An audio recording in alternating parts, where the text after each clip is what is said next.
Let me just say that even Calvin suggested that coming is a metaphor for believing. No, there's no question about that, but where does the word enable appear in verse 44?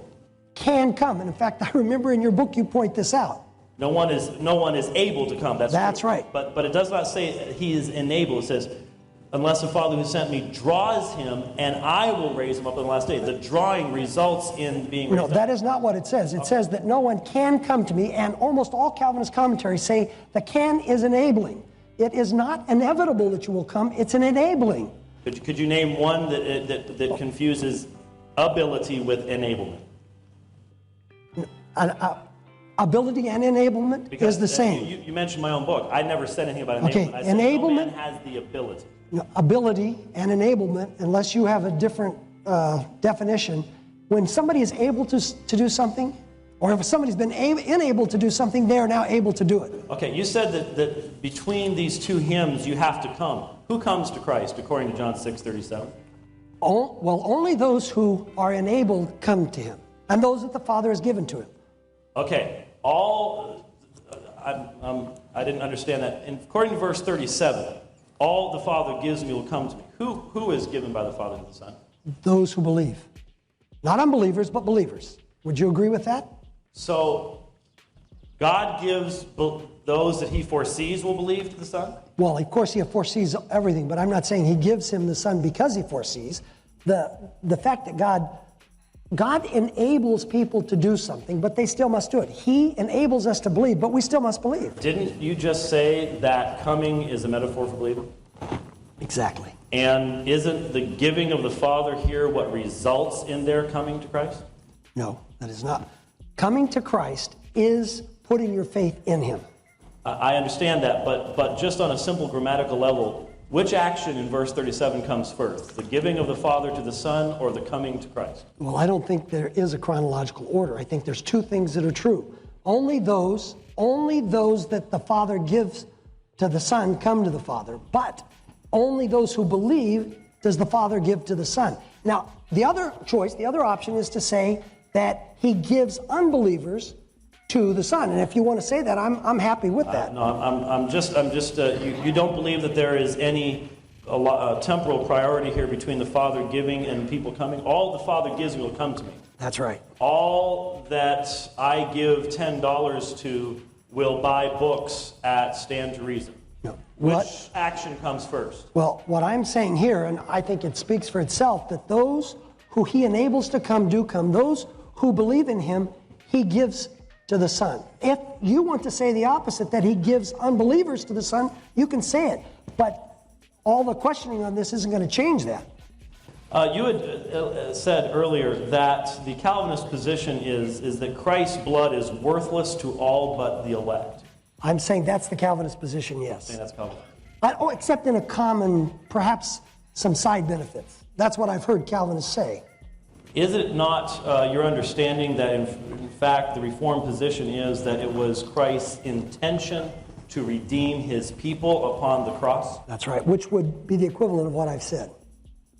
Except that the idea of, well, that would be a response. So it is your idea that worthlessness follows from a lack of intention of saving someone? No, it's totally separate issues here. Worthlessness is a relative issue in this context, because if Christ died for me, there's value to me in his death. If he did not die for me, there is no value to me in his death. What value is there in the death of Christ on behalf of every person who will end up in hell? The value is intrinsic to his death for that person. If a person rejects... What does it accomplish? Let me explain. If I were to give you or offer you some money and you didn't take it, if I were to give you money and you didn't take it, it would still have value. But if I offered you blank money... Time. It wouldn't be any good. Thank you, gentlemen, and thanks for the plug, Jim. And now George Bryson will have 7 minutes of cross-examination of James White. I don't want to beat a dead horse, but I would like to get this clear.